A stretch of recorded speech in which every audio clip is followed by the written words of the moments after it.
Good morning. Thank you, John, for having us here and for that kind introduction. Thanks, everyone, for being here. And for those on the webcast, thank you for watching.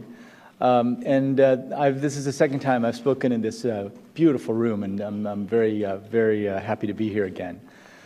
Before I begin, though, I want to pause and remember the 147 students at Garissa University College in Kenya who were senselessly murdered just a few days ago.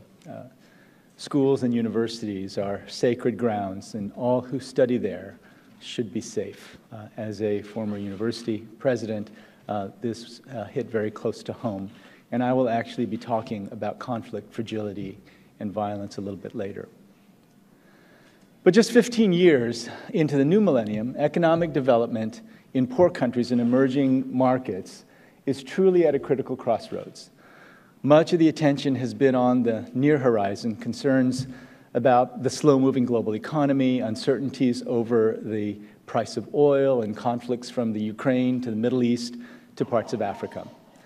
But when we look at the longer-term picture, we see that the decisions made this year will have an enormous impact on the lives of billions of people across the world for generations to come. 2015 is the most important year for global development in recent memory.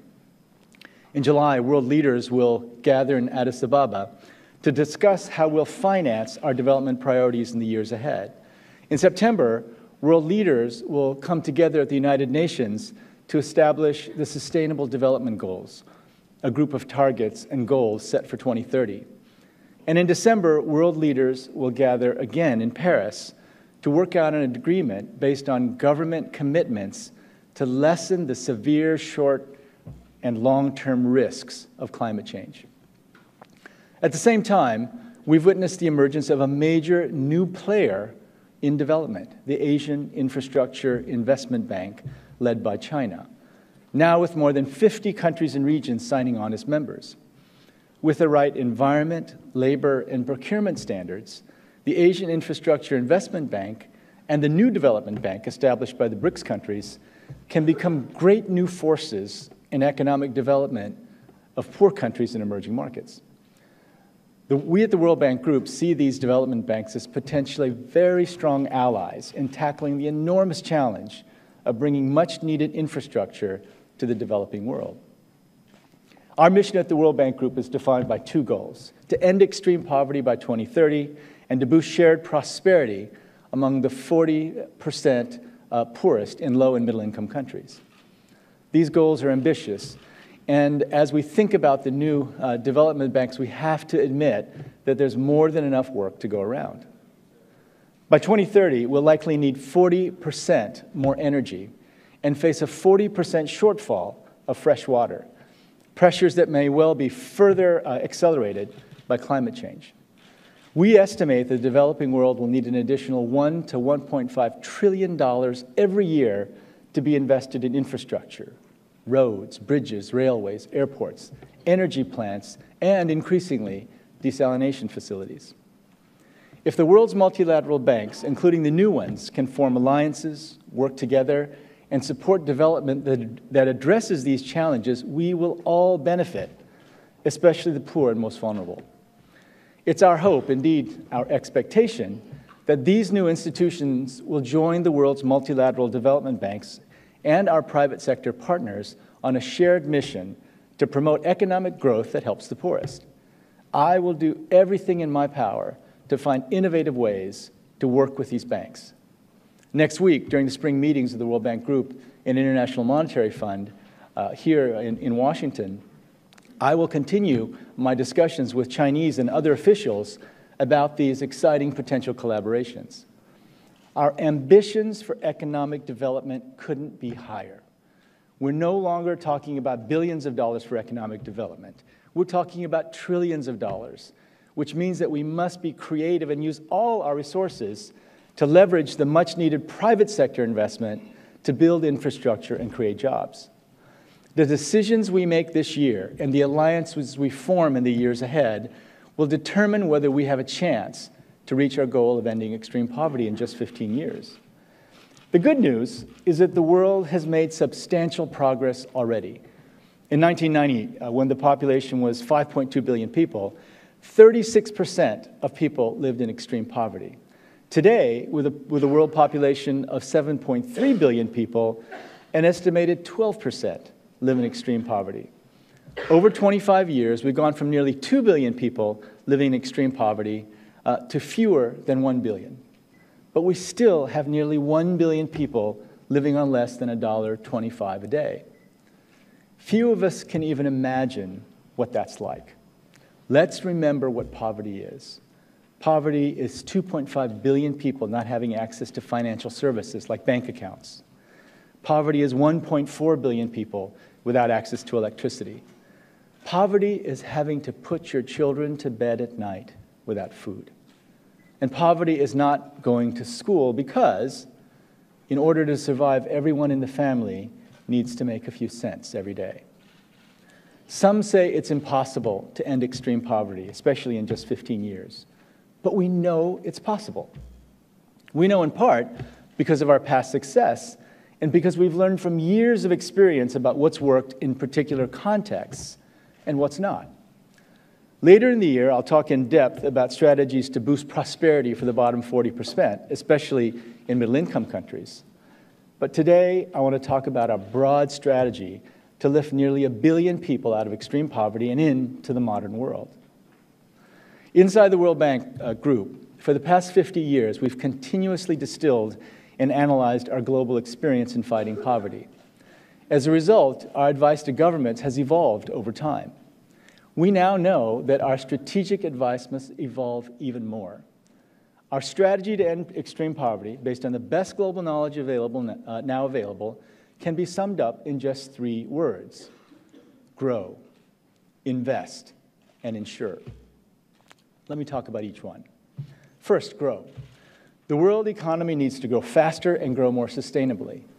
It needs to grow in a way that ensures that the poor receive a greater share of the benefits of that growth.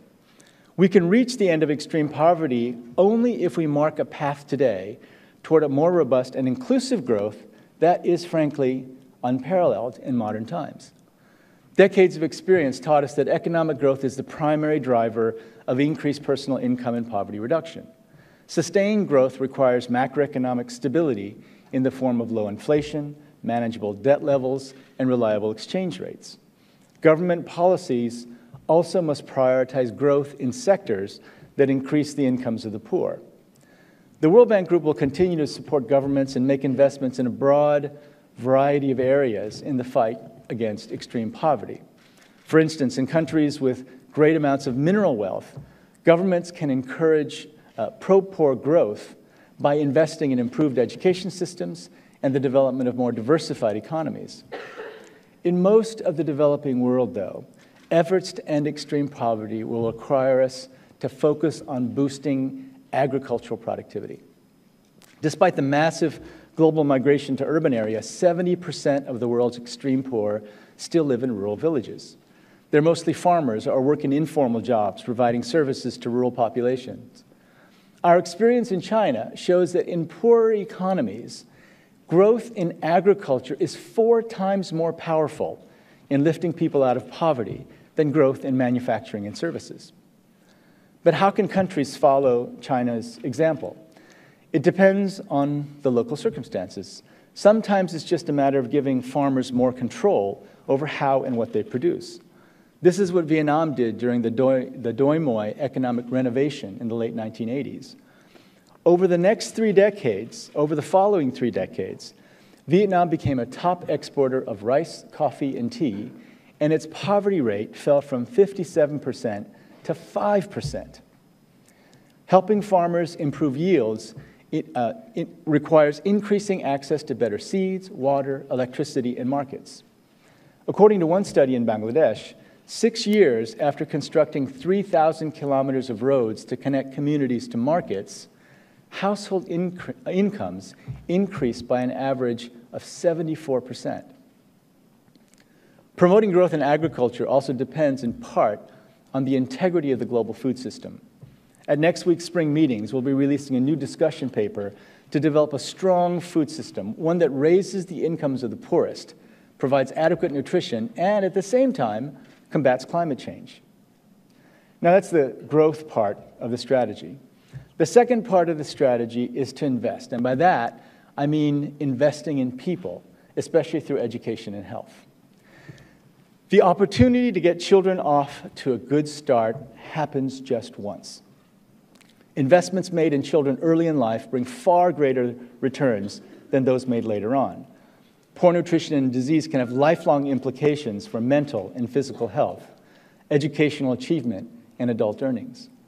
Clean water and sanitation facilities, both at home and in school, also have a substantial impact on future professional opportunities. They help children avoid infections that cause developmental disabilities and ensure girls' consistent school attendance even after the beginning of menstruation. Investment in girls and women in particular are important because they have a multiplier effect on the well-being of the extreme poor. When empowered through education, mothers have healthier children. And when they have financial resources, they're more likely to invest in the next generation. In schools, we also must set clear learning standards. The level of learning among young people today in many countries is alarming. Over 50% of young people in Kenya who've completed 6 years of schooling cannot read a simple sentence. Over 70% of children completing primary school in Mozambique do not have basic numeracy skills. Those low achievement levels have devastating implications for when people look for jobs. We know that using new technology can help transform educational outcomes. For example, Bridge International Academies uses software and tablets in schools that teach over 100,000 students in Kenya and Uganda, and we were an early investor in that program. After 2 years, students' average scores for reading and math have risen high above their public school peers, and the cost per student at Bridge Academies is just $6 per student per month. One of the most effective ways to encourage investment in the extreme poor and improve health and educational service delivery is accountability. One study in Tanzania found that doctors in public clinics spend an average of only 29 minutes in any day seeing patients. According to other research in India, primary teachers in public schools are absent 25% of the time, and primary care doctors are absent 40% of the time. Governments can help poor people monitor and discipline service providers for these failures and also create incentives for public employees to do better. Those that do so will reap far greater returns on their human capital investments. The final part of this strategy is to ensure. Now, this means that governments must provide social safety nets as well as build systems to protect against disasters and the rapid spread of disease. National social assistance and insurance schemes protect against setbacks like illness and unemployment and can promote growth and human capital development. For instance, cash transfer programs can be substantial and cost-effective. Brazil's Bolsa Familia has cut extreme poverty by 28% in a decade for a cost of just about 0.5% of GDP. Despite successes like this, 870 million people living in poverty still do not have any access to social assistance. Another critical element of insurance is protecting people against catastrophic risks. Examples include universal health care schemes, efforts to improve the quality of healthcare services, disaster risk management, and financing tools like catastrophic bonds or drawdown facilities. Now, for those not in finance, this may sound technical, but the so-called CAT bonds, the catastrophic bonds, are very effective. They make funding immediately available to countries responding to natural disasters. Similar approaches should be used to protect against pandemics. Ebola revealed the shortcomings of international and national systems to prevent, detect, and respond to infectious disease outbreaks. But it also showed us that the poor are likely to suffer the most from pandemics. The World Bank Group has been working with partners on a new concept that would provide much-needed rapid response financing in the face of an outbreak. The idea behind a pandemic emergency facility is to mobilize and leverage public sector resources through public funding, and through market and private insurance mechanisms. In the event of an outbreak, countries would receive rapid disbursements of funding, which would in turn help contain outbreaks, save lives, and protect economies. Now, there's no single blueprint for countries in their efforts to end extreme poverty. But the strategy I just outlined suggests that there are clear priorities for the future. First, agricultural productivity must increase. Second, we have to build infrastructure that provides access to energy, irrigation, and markets. Third, we must promote freer trade that specifically provides greater access to markets for the poor and enables entrepreneurs in low and middle-income countries to grow their businesses and create jobs. Fourth, we have to invest in health and education, especially for women and children. And finally, we have to implement the social safety nets and provide social insurance, initiatives that protect against the impact of natural disasters and pandemics. 9 months ago, the World Bank Group started one of the most ambitious reorganizations in our history. We knew we needed to restructure in order to meet the evolving needs of low and middle-income countries. In a world where capital is much more easily available, we needed to emphasize our greatest strengths, and that is the ability to marry our vast knowledge to innovative financing to deliver programs that have the greatest impact on the poorest. Our new global practices, cross-cutting solutions areas, and regional units are working closely with governments to develop customized poverty reduction programs. These are based on analysis of a wide range of local factors, including demography and the location of people living in extreme poverty. Our aim is to help countries translate global experience into practical knowledge and solve their most difficult problems. We know that ending extreme poverty will be extraordinarily difficult. In fact, the closer we get to our goal, the more difficult it will be. The most persistent poverty will be in fragile environments. In 5 years, we expect that more than half the world's extreme poor will live in conflict-affected areas. Conflict, as we know and we've seen over and over, can have devastating effects on our efforts to fight poverty. Poverty itself can also create a fertile landscape for conflict. For example, where people feel excluded from progress due to joblessness, discrimination, or corruption, they may take up arms. These factors, for example, made it easier for extremists in the Middle East and Africa to recruit for their cause. More violence destroys buildings, bridges, schools, clinics, and most importantly, lives. This destruction, of course, causes even more poverty. We can help break this vicious cycle and promote security if we implement development policies and programs that promote growth, invest in human capital, and ensure people against risks that can plunge them into poverty.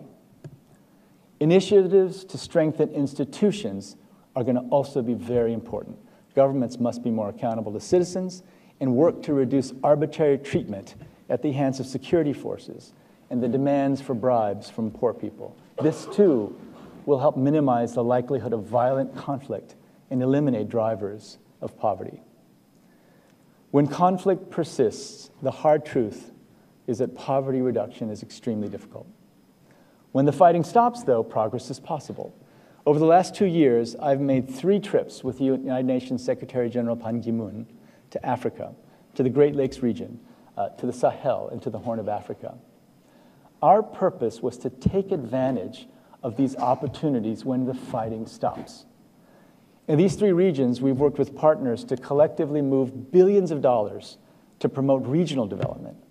We've taken steps to increase cross-border political and economic cooperation, which we hope will make conflict less likely. We've also increased investments that will benefit the poor and most vulnerable, reducing the drivers of fragility. Our partners have included the European Union, the African Development Bank, the African Union, and the Islamic Development Bank. This kind of collaboration is what gives us hope and a fighting chance to end extreme poverty. Still, it won't be easy. Development has never been easy. We find encouragement, though, in the record of the past 25 years. We've reduced extreme poverty by 2/3 and shown that great gains can be made through the strategy of grow, invest, and insure. In the fight to end extreme poverty, many countries have succeeded in taking something that seemed possible and made it possible.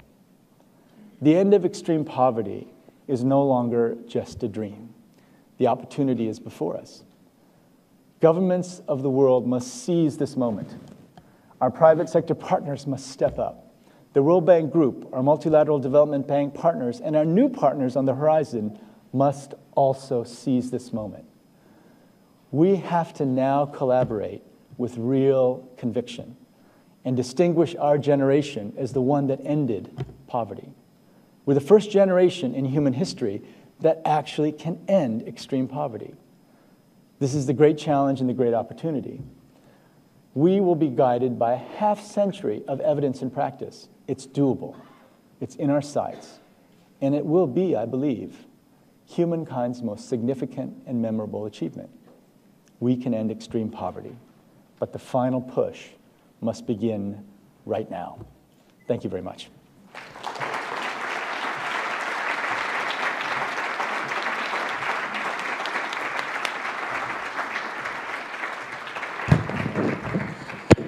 I wish I could start every day with that. You know, it makes you feel like your day is worth living. So thank you, Dr. Kim.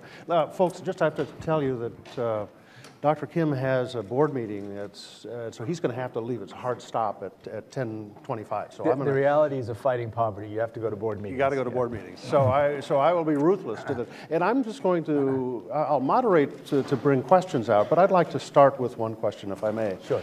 Dr. Kim, and that is, you know, when you said that this isn't about spending billions of dollars, this is spending trillions of dollars. Now, if you're talking about trillions, you're talking about the private sector, right. The profit-seeking private sector. Right. Governments usually know how to work with the nonprofit sector of the private sector, but they don't really know how to work effectively with the profit-seeking. What are your thoughts about how you're going to establish this partnership? Well, if you just look at the numbers, so John, you know, official development assistance, the foreign aid, was about $130 billion last year. And so, you know, all of us, the multilateral development banks, we're sort of part of that world.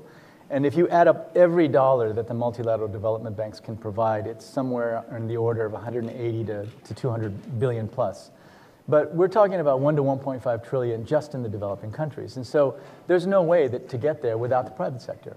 Now, you know, it's a very difficult time, and capital now is, without question, beginning to move out of the emerging markets. And in order to be able to reach this goal, we're going to have to be much more clever about how we utilize the extremely valuable grant-based official development assistance that countries provide, and link it to the kinds of investments that we know will be the creator of jobs and our path to ending poverty. And so how do you do that? Well, one of the things we're trying to do, and one of the papers that we'll be presenting at the spring meetings next week, is one in which all of us, all of the multilateral development banks and the IMF, we sat down together and said, okay, let's look at all the different sources of financing for development. Let's put them all together, and let's really think strategically about how we use it most effectively.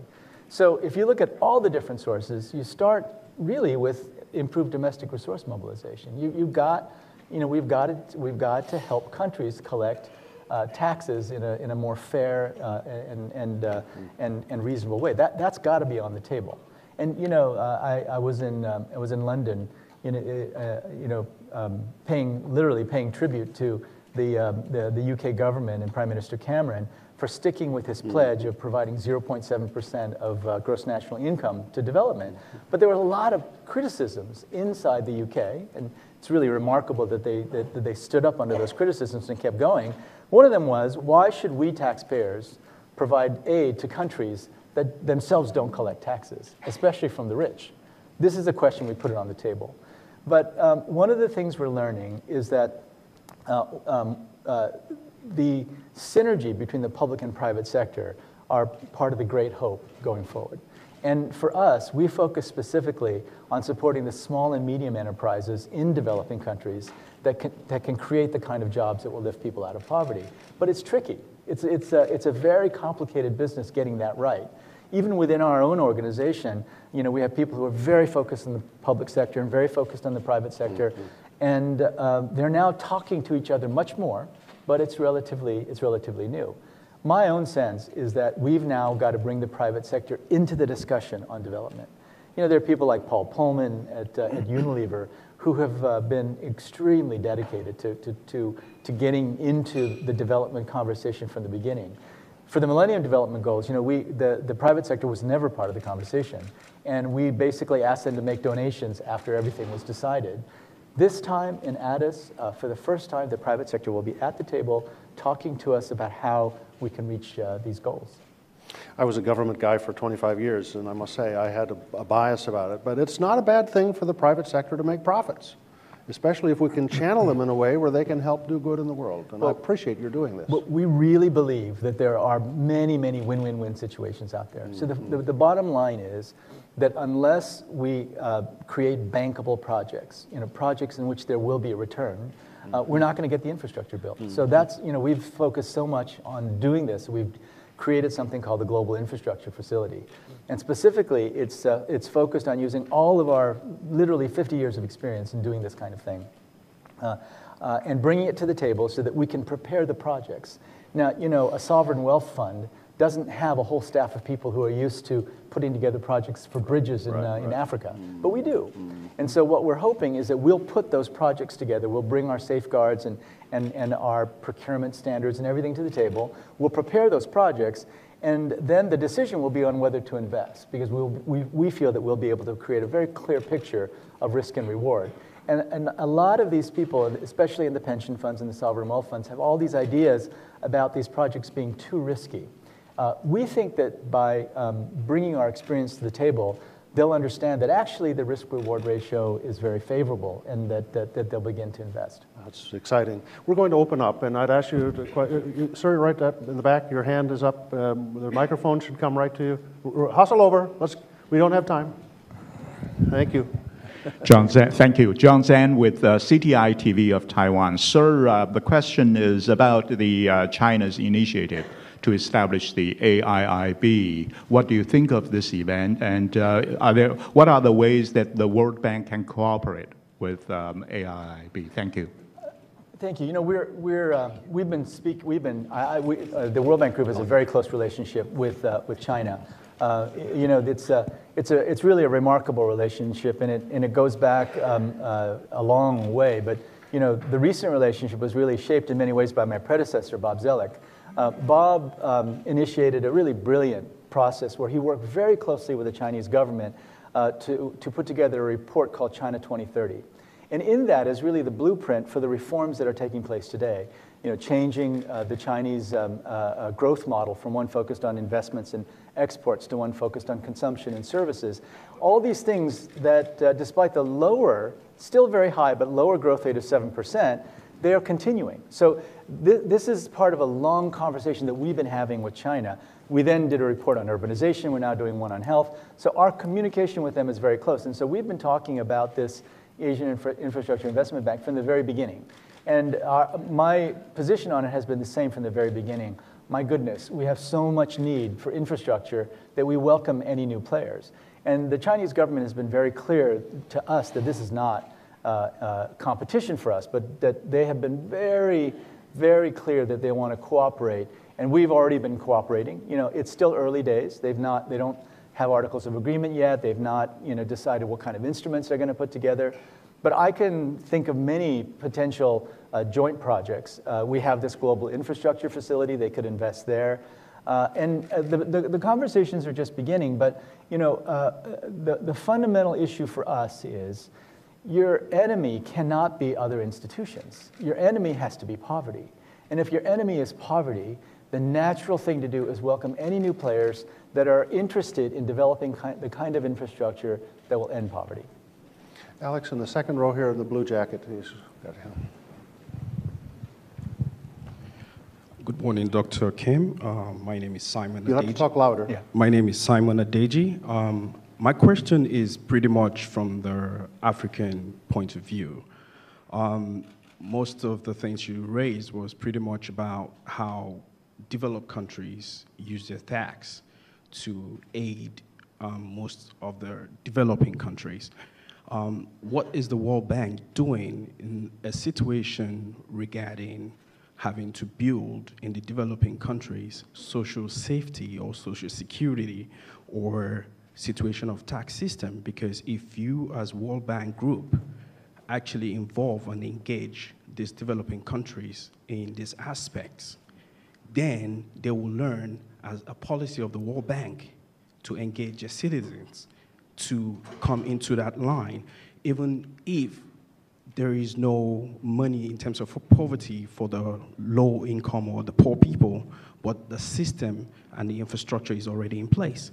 So that's one aspect. The second, I'm going to limit one question because I have too many other people. Okay. So answer this question. So Thank you. let me take what I think I understand your question to be. You know, on the one hand, you know, if there's one thing that I think has changed most dramatically about the World Bank Group, it's the extent to which we engage our clients in discussions about what the right thing to do is. I mean, you know, in the early 1990s, I was part of a group called 50 Years is Enough. We were on the streets, you know, trying to argue for the closing of the World Bank Group. We lost that argument. Very good, because I have this job now. And I have to tell you, I've not seen any institution that is as open as the World Bank in taking criticism and also changing its practice over time. So now, the World Bank Group works very closely with countries to try to figure out what is it that they want in terms of their own development path. And secondly, we are now aggressively moving forward so that every single project will have beneficiary feedback. In other words, the people who are actually benefiting the program, we're going to get feedback directly from them. Now, we've also worked on programs that increase the accountability by just, for instance, very simple things like putting posters on the outside of school saying to the community the hours that the teacher is supposed to be there, and then giving them a number to call if they don't show up, right? So working with countries, accountability, working with the citizens themselves is extremely important. And a critical part of it, and one of the things I mentioned, is building institutions is extremely important. And so we're working very hard to build institutions. Now, some of the problems of inability to collect taxes, you know, there are countries, extremely poor countries, where the top 1,500 wage earners are exempted from paying taxes. Right? We've got to call that what it is. This is not acceptable. And so we want to bring about fair tax systems. And we think that what we'll find is that often the collecting of higher taxes or doing other things like removing fuel subsidies, which are basically, you know, the most regressive tax system you can imagine, that those kinds of things bringing more money into the public budget will allow countries to be able to provide the kind of social support mechanisms like cash transfers that we know to be effective. You know, the strategy that I laid out, grow, invest, insure, was not always the strategy of the World Bank Group. For a long time, we focused a lot on growth of GDP. But you know, this particular formulation is new, that putting growth, investment in people, and ensuring the poor against plunging into poverty, this is something new for us. And we want to help every country, especially in Africa, get there. A huge part of our focus is going to be on Africa. You know, that's where I think some of the most difficult challenges exist, but it's also the place where we have the highest ambition. Alex, in the fourth row, the lady with the lime green blouse. Yeah. Yeah. Thank you. I'm Julie Howard, formerly with USAID's Bureau for Food Security. Thank you very much for your focus on agricultural productivity. I wonder if you would comment then on the World Bank's decision to withdraw core funding from the CGIAR Centers of International Agricultural Research and seeming withdrawal of World Bank leadership from those very important institutions. So we haven't withdrawn funding from CGIAR. We recognize the importance of agricultural research, and we're simply in a process of finding how we can support it over time.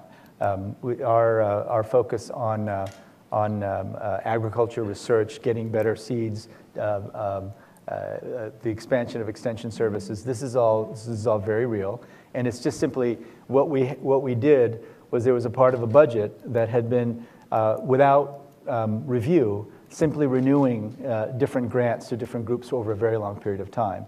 We're simply moving that up into the light of day and finding the right way to support through other parts of the budget these particular efforts. Right here in the third row, please. Yep. Come here. I'm John Harbison, an adjunct at SAIS and George Washington University. You've said almost nothing about the institutional foundations and requirements for the strategy you articulate. I'm thinking particularly about land tenure, civil society, and democracy. Yeah, you know, it's a 20-minute speech, so, but those issues are critical, right? So the involvement of civil society, you know, the reference to it was on accountability, and we've been working very closely with civil society organizations to increase accountability. And, you know, there are many ways that we've been doing it. You know, for example, in Afghanistan, where travel is so difficult, we actually have brought villagers and members of civil society into the project itself by giving them cell phone cameras. So they have cell phones and cameras, and they actually take pictures of the project. They also have a function where they can get rid of all the pictures if there are ever questions so that they don't get in trouble. But you know, that level of involvement with civil society just wasn't happening 20 years ago, and it's part of the tremendous change in the World Bank Group. Also, land tenure is a critical issue. Land tenure is one that that sorting out land tenure issues is often one of the most difficult things to do. I mean, a country I know well, Haiti, this has just been a constant problem. But we work on it, and you're right, it's extremely important, especially in agriculture. The first row right here, Alex, right, first row there. Ahmed Diab from Al Jazeera. You talked about violence and how it increases chances for poverty, and could you elaborate on any World Bank initiatives or plans to encounter the poverty emanating from the hotspots in the Middle East, like Libya, Yemen, Syria, Iraq, Gaza, and so on? So, you know, when I meet with leaders of governments in the area, right, especially the new leaders, sometimes they ask us for support for arms, right? And we can't do that. We can't get it. We don't supply funding for arms, but it's a constant conversation that I've been having with the great thinkers and leaders in that particular region. To what extent is the problem ideological, and to what extent is the problem economic, right? And so I get a surprising variety of answers, and they span the entire range, from people who say, you cannot approach this from an economic development perspective, it's an ideological problem, to those who say it's very much an economic problem. So my guess is it's somewhere in the middle, and right now what we're really focusing on is to try to do everything we can to at least eliminate the potential recruits that are there because they can't get a job and they don't have an education. So what are the major things that we're trying to do? One of the things that I've agreed with Dr. Ali, the revered president of the Islamic Development Bank, the thing that we've agreed on is that we're going to work together on a major education initiative. Right? So you know, what we know is that even though the GDP per capita of some of the countries in that region have gone sky high, educational outcomes are still very low. And so I think that something fundamentally different has happened in the prospects for quickly improving educational outcomes.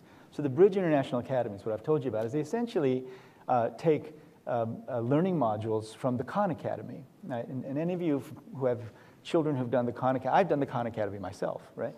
Sal Khan is an amazing teacher. And there are fantastic teachers out there in every language.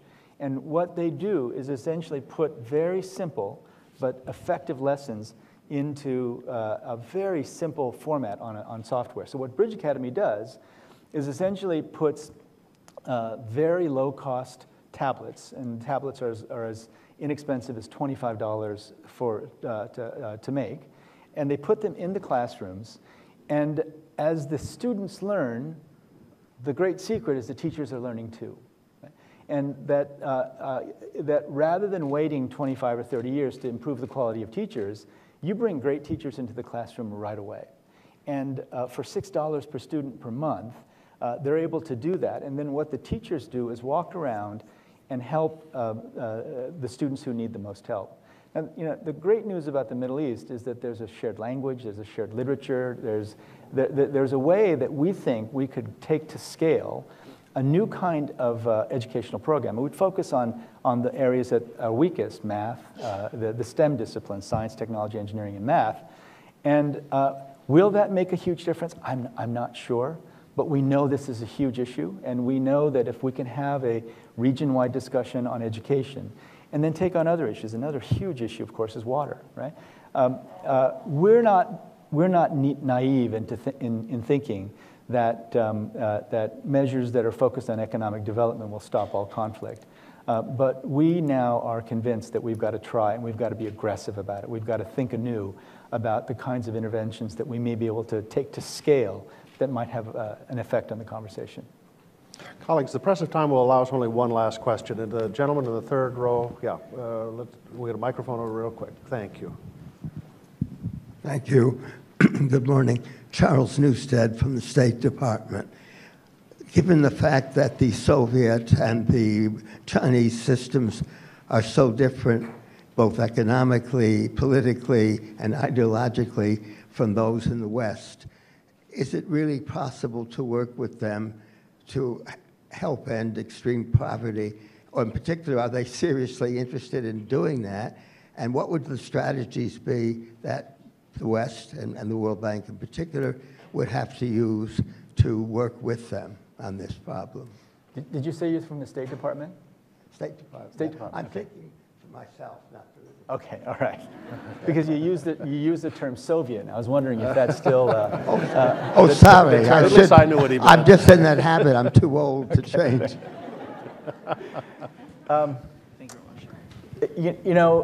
One of the lessons that I know that the leaders of the Asian Infrastructure Investment Bank and the New Development Bank are going to learn is that multilateralism is really hard. Right? It's always been really hard. It continues to be really hard.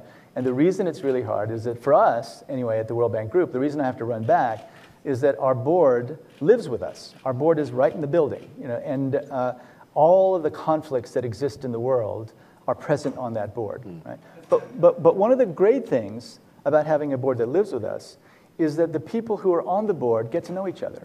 And what happens is that they find ways of getting past difficulties that they wouldn't, I don't think, if they only came a few times a year. So is China serious about reducing poverty? Oh my God, I mean, the Chinese have lifted more people out of extreme poverty than any country in the world by far, probably 600 million people, right? And they did it through a very aggressive strategy focused on growth. And it was growth that happened to a great extent in the manufacturing sector, but also in agriculture. So are they serious about it? Absolutely. Are the Russians serious about us? Well, they're also a member in very good standing, of course, of the World Bank Group, and endorsed fully our goal of ending extreme poverty. So I would say that the end of extreme poverty is one of those things that the entire world has been able to agree on. It's probably the one sustainable development goal going forward, in September, that again, everyone seems to agree on. And so for us, it's not a question of ideologically whether we agree on it or not. For us, it's really a question of just ensuring that we get every single bit of experience, advice, solutions that have worked in other areas, and then provide them to everyone who has embraced this target. And for the first time in history, my understanding, and I may be wrong, but my understanding is that in April of 2013, when the 188 member governments of the World Bank Group endorsed the goal to end extreme poverty, it was the first time that the World Bank Group as a whole had ever had clear goals. One of the sort of fundamental lessons in management is if you're going to try to accomplish something, you've got to set a clear target with a clear end date. So we have it now, end of extreme poverty by 2030. And then if you go backwards, you have to rethink fundamentally if your organization is structured in the right way to get to the end of poverty. We restructured the organization because we knew that global knowledge was not flowing as well as it could throughout the organization. And I think we're all very happy we did that, because with the emergence of these new banks, the one thing that they're not going to be able to do quickly is to have 50 years of global knowledge inside their institution. We want to be the group that provides that to them and to everyone else. Colleagues, I know there are at least 50 other people here who would like to ask questions. We don't have time because President Kim has to get back to the bank. Let me just say, this is an agenda that he's outlined not just for the World Bank, but for all of us. This is a goal everyone in this room and everybody in the country should embrace. And we should all say thank you to you, Dr. Kim, for your vision, for your leadership, and would you please thank him with your applause? Thank you. Thank you. John, thanks so much. Really appreciate it. Has made substantial progress already. In 1990, when the population was 5.2 billion people, 36% of people lived in extreme poverty. Today, with a world population of 7.3 billion people, an estimated 12% live in extreme poverty. Over 25 years, we've gone from nearly 2 billion people living in extreme poverty to fewer than 1 billion. But we still have nearly 1 billion people living on less than $1.25 a day. Few of us can even imagine what that's like. Let's remember what poverty is. Poverty is 2.5 billion people not having access to financial services like bank accounts. Poverty is 1.4 billion people without access to electricity. Poverty is having to put your children to bed at night without food. And poverty is not going to school because, in order to survive, everyone in the family needs to make a few cents every day. Some say it's impossible to end extreme poverty, especially in just 15 years. But we know it's possible. We know in part because of our past success and because we've learned from years of investment bank and the new development bank established by the BRICS countries can become great new forces in economic development of poor countries and emerging markets. We at the World Bank Group see these development banks as potentially very strong allies in tackling the enormous challenge of bringing much-needed infrastructure to the developing world.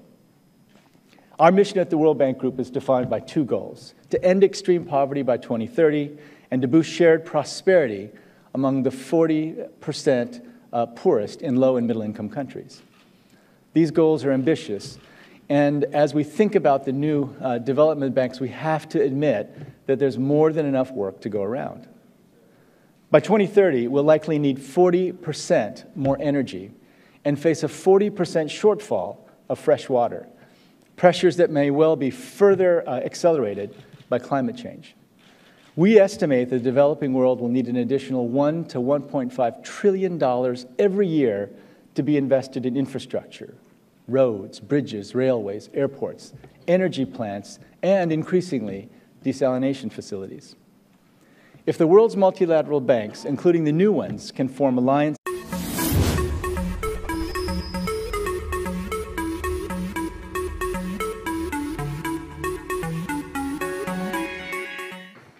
good morning. Thank you, John, for having us here and for that kind introduction. Thanks, everyone, for being here. And for those on the webcast, thank you for watching. This is the second time I've spoken in this beautiful room, and I'm very happy to be here again. Before I begin, though, I want to pause and remember the 147 students at Garissa University College in Kenya who were senselessly murdered just a few days ago. Schools and universities are sacred grounds, and all who study there should be safe. As a former university president, this hit very close to home, and I will actually be talking about conflict, fragility, and violence a little bit later. But just 15 years into the new millennium, economic development in poor countries and emerging markets is truly at a critical crossroads. Much of the attention has been on the near horizon, concerns about the slow-moving global economy, uncertainties over work together, and support development that addresses these challenges. We will all benefit, especially the poor and most vulnerable. It's our hope, indeed our expectation, that these new institutions will join the world's multilateral development banks and our private sector partners on a shared mission to promote economic growth that helps the poorest. I will do everything in my power to find innovative ways to work with these banks. Next week, during the spring meetings of the World Bank Group and International Monetary Fund here in Washington, I will continue my discussions with Chinese and other officials about these exciting potential collaborations. Our ambitions for economic development couldn't be higher. We're no longer talking about billions of dollars for economic development. We're talking about trillions of dollars, which means that we must be creative and use all our resources to leverage the much-needed private sector investment to build infrastructure and create jobs. The decisions we make this year and the alliances we form in the years ahead will determine whether we have a chance to reach our goal of ending extreme poverty in just 15 years. The good news is that the world, over the price of oil and conflicts from the Ukraine to the Middle East to parts of Africa. But when we look at the longer-term picture, we see that the decisions made this year will have an enormous impact on the lives of billions of people across the world for generations to come. 2015 is the most important year for global development in recent memory. In July, world leaders will gather in Addis Ababa to discuss how we'll finance our development priorities in the years ahead. In September, world leaders will come together at the United Nations to establish the Sustainable Development Goals, a group of targets and goals set for 2030.